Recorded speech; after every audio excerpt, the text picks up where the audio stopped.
ओम शांति। आज 11 नवंबर 2023 के साकार मधुर महावाक्य हैं। आज की मधुर मुरली में मुरली का बहुत सुंदर महत्व समझाते हुए बाबा ने कहा कि इस मुरली से आपकी सच्ची कमाई होती है, सच्ची आमदनी होती है। आप सांवरे से गोरे बन जाते हो। ये मुरली आपको माला माल बनाती है। आपका खाता जमा होता है दान करने से। ब्राह्मण बनने से आप दान करना सीख जाते हो। देवता बनना है तो पहले ब्राह्मण बनना होगा, अर्थात सबको बाप का परिचय देना होगा। तुम बच्चों को याद की यात्रा में तत्पर रहना है। याद से ही बुद्धि का ताला खुलता है। याद से ही आत्मा पावन बनती है। याद का पुरुषार्थ चलते फिरते उठते बैठते करते रहना है। माया बार बार याद भुला देती है। जिस मार्ग को हमने चुना है, इसमें माया बार बार परीक्षा लेती है कि बुद्धि योग तोड़वा देती है। आपको हिम्मत नहीं हारनी, देही अभिमानी बनने का अभ्यास करना है। एक बाप की याद में रहना है, दूसरों को भी बाबा की याद दिलानी है। कोई 5 मिनट भी मुश्किल याद करते हैं, फिर जितना याद करते हैं उतना विक्रम विनाश होते हैं, कमाई जमा होती है। अटेंशन देना है कि माया बुद्धियोग तोड़ ना दे। जिस मात पिता की महिमा गाते हैं, तुम मात पिता हम बालक तेरे, तुम्हारी कृपा से सुख घनेरे। अब वो मात पिता सम्मुख आए हैं। गीत चला हमें उन राहों पे चलना है। ये राह बाबा स्वयं बताते हैं कि मेरी याद में रहो। सुनते हैं बाबा के मधुर बोल। बाबा ने कहा, मीठे बच्चे, जितना तुम बाप को याद करेंगे उतना तुम्हारी बुद्धि का ताला खुलेगा।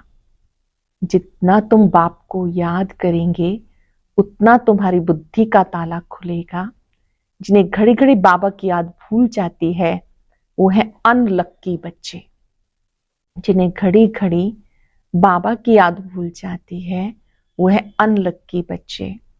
क्वेश्चन है, खाता जमा करने का आधार क्या है? सबसे बड़ी कमाई किस में है? खाता जमा करने का आधार क्या है? सबसे बड़ी कमाई किस में है? खाता जमा होता है दान करने से। जितना तुम दूसरों को बाप का परिचय देंगे उतना आमदनी वृद्धि को पाती जाएगी। मुरली से तुम्हारी बहुत बड़ी कमाई होती है।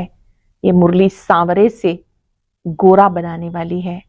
मुरली में खुदाई जादू है। मुरली से तुम माला माल बनते हो।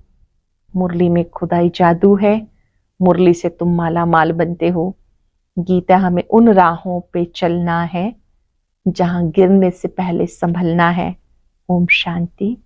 रूहानी बाप समझा रहे हैं बच्चों को कि बच्चे गिरना और संभलना है। घड़ी घड़ी बाबा को भूलते हो अर्थात गिरते हो। याद करते हो तो संभलते हो। माया बाप की याद भुला देती है क्योंकि नई बात है ना। ऐसे तो कोई बाप को कभी भूलते नहीं, स्त्री कभी अपने पति को भूलती नहीं। सगाई हुई और बुद्धि योग लटका, भूलने की बात नहीं होती। पति पति है, बाप बाप है। अब ये तो है निराकार बाप, जिसको साजन कहते हैं। सजनी कहा जाता भक्तों को। इस समय सब हैं भक्त, भगवान एक है। भक्तों को सजनिया, भगवान को साजन, या भक्तों को बालक, भगवान को बाप कहा जाता। और पतियों का पति व पिताओं का पिता वो एक है। पतियों का पति, पिताओं का पिता वो एक है।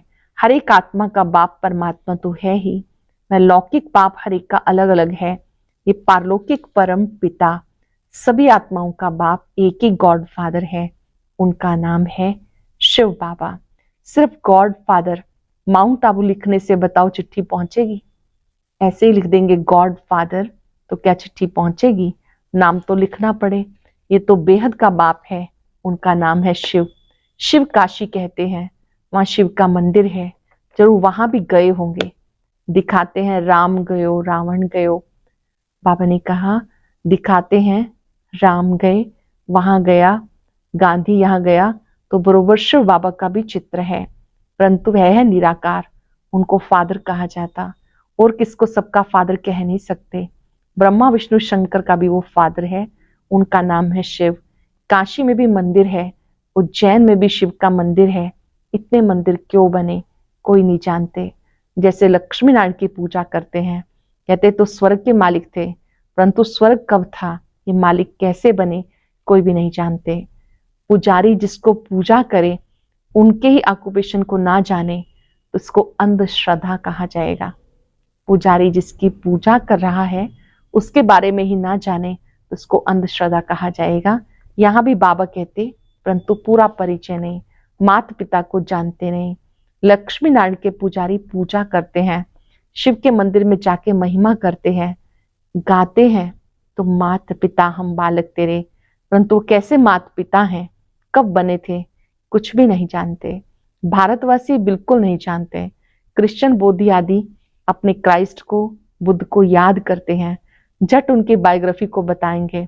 क्राइस्ट फलाने समय पर क्रिश्चियन धर्म की स्थापना करने आया था।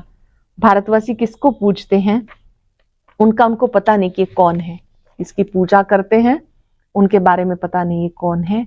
ना शिव को, ना ब्रह्मा विष्णु शंकर को, ना जगत अम्बा जगत पिता को, ना लक्ष्मी नारायण को जानते, सिर्फ पूजा करते हैं। ना शिव को जानते हैं, ना ब्रह्मा विष्णु शंकर को, ना जगत अम्बा जगत पिता को, ना लक्ष्मी नारायण को, सिर्फ पूजा करते रहते। उनकी बायोग्राफी क्या है कुछ भी नहीं जानते। बाबा आत्माओं को समझाते, तुम जब स्वर्ग में थे तो तुम्हारी आत्मा और शरीर दोनों पवित्र थे, तुम राज्य करते थे। जब स्वर्ग में थे तो आत्मा और शरीर दोनों ही पवित्र थे, तुम राज्य करते थे। तुम जानते हो बरोबर हम राज्य करते थे। हमने पुनर्जन्म लिए, 84 जन्म भोगते भोगते बादशाही गवा दी, गोरे से काले बन गए, सुंदर थे श्याम बन गए। आजकल श्री नारायण को भी सांवरा दिखाते, सिद्ध होता है वही श्री कृष्ण श्री नारायण था, परंतु इन बातों को बिल्कुल समझते नहीं। यादव है मुसल इन्वेंट करने वाले। कौरव पांडव भाई भाई थे, वह आसुरी भाई और ये दैवी भाई थे। ये भी आसुरी थे, इनको बाप ने ऊंच बनाकर दैवी भाई बनाया। दोनों भाइयों का क्या हुआ, बरोबर पांडवों की जीत हुई, कौरव विनाश को पा गए। यहाँ बैठे हुए भी भले मम्मा बाबा कहते हैं, परंतु जानते नहीं, बाबा की श्रीमत पर नहीं चलते। जानते नहीं कि बाबा हमें राजयोग सिखा रहे हैं। ये नहीं जानते कि शिव बाबा हमें राजयोग सिखा रहे हैं। निश्चय नहीं रहता। देह अभिमानी होने के कारण देह के मित्र संबंधी याद रहते हैं। देह अभिमानी है, देह के मित्र संबंधी याद रहते हैं। यहाँ तो देही बाप को याद करना है, ये नई बात हो गई। मनुष्य कोई समझा ना सके। यहाँ माता पिता के पास बैठे हुए उनको जानते नहीं, ये वंडर है ना। माता पिता के पास बैठे हैं, उन्हें जानते नहीं, ये वंडर है। जन्म ही यहाँ हुआ फिर भी जानते नहीं, क्योंकि निराकार है। उनको अच्छी तरह से समझ में नहीं आता, उनकी मत पर नहीं चलते तो आश्रवत भागंती हो जाते हैं। उनकी मत पे नहीं चलते तो भागंती हो जाते हैं, जिससे स्वर्ग का 21 जन्मों का वर्षा मिलता है। उनको नहीं जानने से भाग जाते हैं। जो बाप को जानते हैं उन्हें बख्तावर कहते हैं, उनको लकीएस्ट कहा जाता है, जिनका भाग्य अच्छा है, बख्तावर कहते हैं। दुख से लिबरेट करने वाला एक बाप है। दुनिया में दुख तो बहुत है, यह है भ्रष्टाचारी दुनिया। ड्रामानुसार फिर भी 5000 वर्ष के बाद ऐसी ही भ्रष्टाचारी सृष्टि होगी। बाबा आकर सत्युगी श्रेष्ठाचारी स्वराज्य स्थापन करेंगे। तुम मनुष्य से देवता बनने आए हो, ये है मनुष्यों की दुनिया। देवताओं की दुनिया सतयुग में होती, यहाँ है पतित मनुष्य, पावन देवताएं सतयुग में होते। ये तुम्हें समझाया जाता। जो तुम ब्राह्मण बने हो, जो ब्राह्मण बनते जाएंगे उनको समझते जाएंगे। सब तो ब्राह्मण नहीं बनेंगे। जो ब्राह्मण बनेंगे उनको समझाते जाएंगे, सब तो ब्राह्मण नहीं बनेंगे। जो ब्राह्मण बनते हैं वही देवता बनेंगे। ब्राह्मण ना बना तो देवता बन ना सके। बाबा मम्मा कहा तो ब्राह्मण कुल में आया। फिर है सारा पढ़ाई के पुरुषार्थ पर मदार। ये किंगडम स्थापन हो रही है। इब्राहिम बुद्ध आदि कोई किंगडम स्थापन नहीं करते। क्राइस्ट अकेला आया, किसी में प्रवेश कर क्रिश्चियन धर्म स्थापन किया। फिर जो क्रिश्चियन धर्म की आत्माएं ऊपर में हैं वो आती रहती हैं। अभी सब क्रिश्चियन की आत्माएं यहाँ हैं। अभी अंत में सबको वापस जाना है। बाप सबका गाइड बन सबको दुखों से लिबरेट करते हैं। बाप ही है सारी ह्यूमैनिटी का लिबरेटर गाइड, सब आत्माओं को वापस ले जाने वाला। आत्मा पतित होने के कारण वापस नहीं जा सकती। निराकारी दुनिया तो पावन है ना, अब ये साकारी सृष्टि पतित है। अब इन सबको पावन बनाए कौन, जो निराकारी दुनिया में जा सके। इसलिए बुलाते हो गॉड फादर आओ। गॉड फादर आकर बताते मैं एक ही बार आता हूँ जब सारी दुनिया भ्रष्टाचारी बन जाती। मैं एक बार आता हूँ जब सारी दुनिया भ्रष्टाचारी बन जाती। कितनी गोलियां बारूद आदि बनाते रहते एक दो को मारने के लिए। एक तो बॉम्ब्स बना रहे हैं, दूसरे फिर नेचुरल कैलेमिटीज, फ्लड्स, अर्थक्वेक आदि होगी, बिजली चमकेगी, बीमार पड़ जाएंगे। क्योंकि खाद तो बननी है ना, गंध की ही खाद बनती है। तो इस सारी सृष्टि को खाद चाहिए जो फिर फर्स्ट क्लास उत्पत्ति हो। सतयुग में सिर्फ भारत था, अब इतने सबका विनाश होना है। बाबा कहते मैं आकर दैवी राजधानी स्थापन करता हूँ, सब खत्म हो जाएंगे, बाकी तुम स्वर्ग में जाएंगे। स्वर्ग को तो सब याद करते हैं, परंतु स्वर्ग कहाँ किसको जाता है किसी को पता नहीं। कोई भी मरेगा कहेंगे स्वर्गवासी हुआ। अरे कलयुग में जो मरेंगे तो जरूर पुनर्जन्म कलयुग में ही लेंगे। इतना भी अकल कोई में नहीं है। डॉक्टर ऑफ फिलॉसफी नाम रखते हैं परंतु समझते कुछ नहीं। मनुष्य मंदिर में रहने वाले थे, वो एक क्षीर सागर, ये है विषय सागर। ये सब बातें बाबा समझाते। पढ़ाएंगे तो मनुष्यों को, जानवरों को तो नहीं पढ़ाएंगे। बाबा समझाते ये ड्रामा बना हुआ है। जैसा साहूकार मनुष्य वैसा फर्नीचर होगा। गरीब के पास ठिक्कर डोबर होगा, साहूकार के पास तो इतने वैभव होंगे। तुम सतयुग में साहूकार बनते हो तो तुम्हारे हीरे जवाहरात के महल होते हैं। वहां कोई गंदगी नहीं होती है, बांस नहीं होती, कोई भी स्मेल नहीं होती है। यहाँ तो बांस होती है, इसलिए अगरबत्ती जलाई जाती है। यहाँ पर तो बाबा ने कहा गंदी बदबू होती है तो इसीलिए अगरबत्ती जलाई जाती है। वहां फूलों आदि में नेचुरल खुशबू रहती है, अगरबत्ती जलाने की दरकार नहीं पड़ती। उसको हेवन कहा जाता। बाप हेवन का मालिक बनाने के लिए पढ़ाते हैं। देखो कैसे साधारण है, ऐसे बाबा को याद करना भूल जाते हैं। निश्चय पूरा नहीं है, भूल जाते हैं। अटेंशन देंगे और चेक भी कर लेंगे क्या मुझे बाबा पे पक्का निश्चय है। अगर निश्चय है तो याद करेंगे, जिससे स्वर्ग का वर्षा मिलता है। ऐसे माता पिता को भूल जाना कैसी बदकिस्मती है। बाबा आकर ऊंचे से ऊंचा बनाते हैं। ऐसे माता पिता की मत पे ना चले तो 100% मोस्ट अनलक्की कहेंगे। नंबरवार तो होते ही हैं, कहाँ पढ़ाई से विश्व का मालिक बनना, कहाँ नौकर चाकर बनना। तुम समझ सकते हो हम कहाँ तक पढ़ते हैं। वहां सिर्फ धर्म पिताएं आते धर्म स्थापन करने, यहाँ मात पिता है। क्योंकि प्रवृत्ति मार्ग है ना, पवित्र प्रवृत्ति मार्ग था, अब अपवित्र प्रवृत्ति मार्ग है। लक्ष्मी नारायण पवित्र थे तो उनकी संतान भी पवित्र थी। जानते हो हम क्या बनेंगे। माता पिता कितना ऊंच बनाते हैं तो फॉलो करना चाहिए ना। भारत को ही मदर फादर कंट्री कहा जाता। सतयुग में सब पवित्र थे, यहाँ पतित है। कितना अच्छी रीति समझाया जाता, परंतु बाबा को याद नहीं करते तो बुद्धि का ताला बंद हो जाता। सुनते सुनते पढ़ाई छोड़ देते, ताला एकदम बंद हो जाता। स्कूल में भी नंबरवार है। पत्थर बुद्धि पारस बुद्धि कहा जाता। पत्थर बुद्धि कुछ भी समझते नहीं, सारे दिन में 5 मिनट भी बाबा को याद नहीं करते। पत्थर बुद्धि याद नहीं करते, पूरे दिन में 5 मिनट भी बाबा को याद नहीं करते। 5 मिनट याद करेंगे तो इतना ही ताला खुलेगा, जास्ती याद करेंगे तो अच्छी रीति ताला खुल जाएगा। सारा मदार याद पर है। अगर कोई बच्चे बाबा को पत्र नहीं लिखते, प्रिय बाबा प्रिय दादा, अब सिर्फ प्रिय दादा पोस्ट में चिट्ठी डालो तो क्या मिलेगी। नाम तो चाहिए ना। दादा दादियां तो नाम दुनिया में भी बहुत है। बाबा ने का नाम तो लिखना पड़ेगा, नहीं तो पोस्ट किसके पास जाएगी। नाम तो चाहिए ना। दादा दादियां तो दुनिया में भी बहुत है। अच्छा आज दीपावली है, दीपावली पे नया खाता रखते हैं। तुम बच्चे सच्चे ब्राह्मण हो। वह ब्राह्मण लोग व्यापारियों से नया खाता रखाते हैं। तुमको अपना नया खाता रखना है, परंतु यह है नई दुनिया के लिए। भक्ति मार्ग का खाता है बेहद घाटे का। तुम बेहद का वर्षा पाते हो, बेहद सुख शांति पाते हो। ये बेहद की बातें बेहद का बाबा समझाते। बेहद का सुख पाने वाले बच्चे ही ये सब समझ सकते हैं। बाप के पास कोटों में कोई आते हैं, चलते चलते कमाई में घाटा पड़ता है तो जो जमा किया था वो भी ना हो जाता है। जो भी जमा किया था वो माइनस हो जाता है।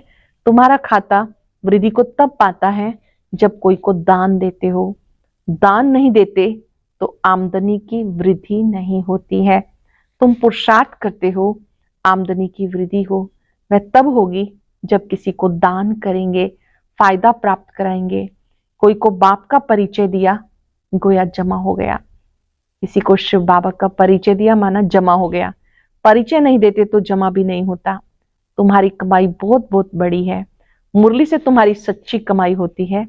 सिर्फ ये मालूम पड़ जाए मुरली किसकी है, ये समझ में आ जाए ये मुरली किसकी है।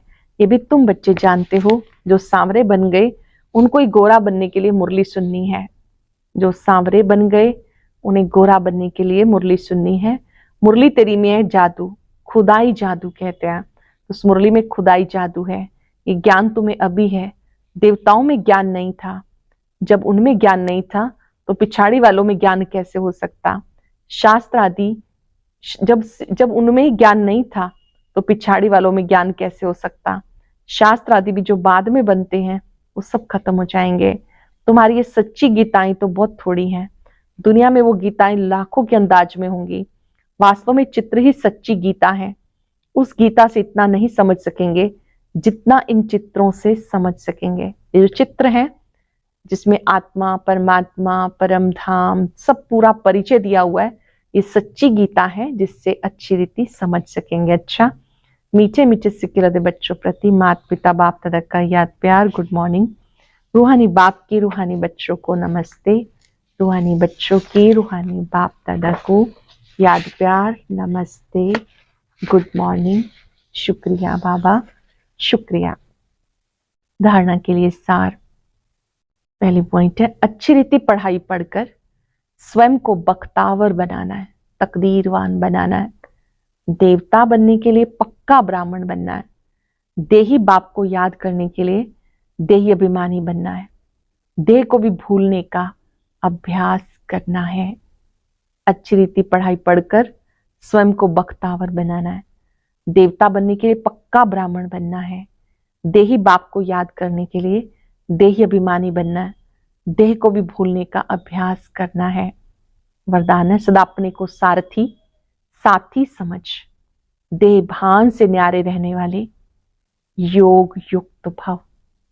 सदा अपने को सारथी साक्षी समझ, देह भान से न्यारे रहने वाले योग युक्त भव।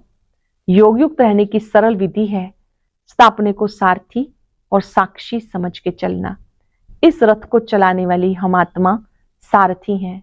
ये स्मृति स्वतः इस रथ अथवा देह से किसी भी प्रकार के देहभान से न्यारा बना देती है। देहभान नहीं तो सहज योग युक्त बन जाते हैं। हर कर्म भी युक्ति युक्त रहता है। स्वयं को सारथी समझने से सर्व कर्म इंद्रियां अपने कंट्रोल में रहती हैं।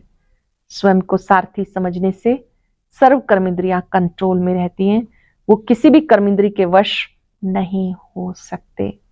अटेंशन से सुनेंगे। योग युक्त रहने की सरल विधि, अपने को सारथी और साक्षी समझकर चलना। इस रथ को चलाने वाले हम आत्मा सारथी हैं। ये स्मृति स्वतः इस रथ व देह से किसी प्रकार के देहभान से न्यारा बना देती है। देहभान नहीं तो सहज योग युक्त बन जाते हैं और हर कर्म भी युक्ति युक्त होता है। स्वयं को सारथी समझने से सर्व कर्म इंद्रियां कंट्रोल में रहती हैं। वो किसी भी कर्म इंद्रिय के वश नहीं हो सकते। सरल शब्दों में, मैं आत्मा इस देह को चलाने वाली हूं, सारथी हूं, इस रथ को चलाने के निमित्त हूं। इस स्मृति में रहने से कर्म इंद्रियां कंट्रोल में हो जाती हैं, योग युक्त हो जाते हैं, हर दृश्य को भी साक्षी होकर देख सकेंगे। स्लोगन है, विजयी आत्मा बनना है तो अटेंशन और अभ्यास इसे निजी संस्कार बना लो। विजयी आत्मा बनना है तो अटेंशन और अभ्यास इसे निजी संस्कार बना लो। सरल शब्दों में, हम सब विजयी आत्माएं हैं। अटेंशन बार बार देने से, अभ्यास करने से हम सदा विजयी बन सकेंगे। अपने ऊपर फुल अटेंशन देना है। आज हम चलते फिरते याद करेंगे, मैं योग युक्त आत्मा हूं। बाबा ने मुझे योग सिखाकर योग युक्त बनना सिखा दिया। 5 तत्वों से बनी इस देह में मैं ज्योति बिंदु आत्मा, इसकी सारथी हूं।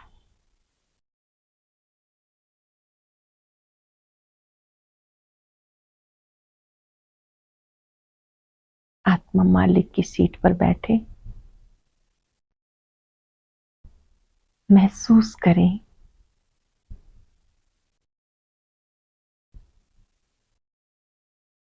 मैं आत्मा इस देह को चला रही हूं।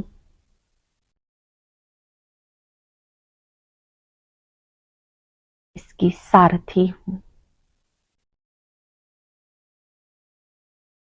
बाबा से शक्तियां ले,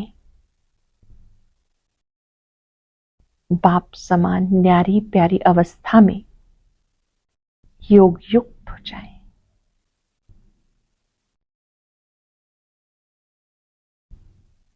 बाबा के स्वरूप पर एकाग्र होकर अपने में शक्तियां भरें।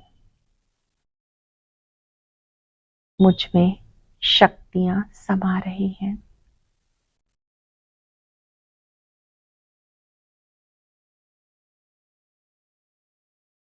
मैं योग युक्त आत्मा हूं। शुक्रिया बाबा, शुक्रिया।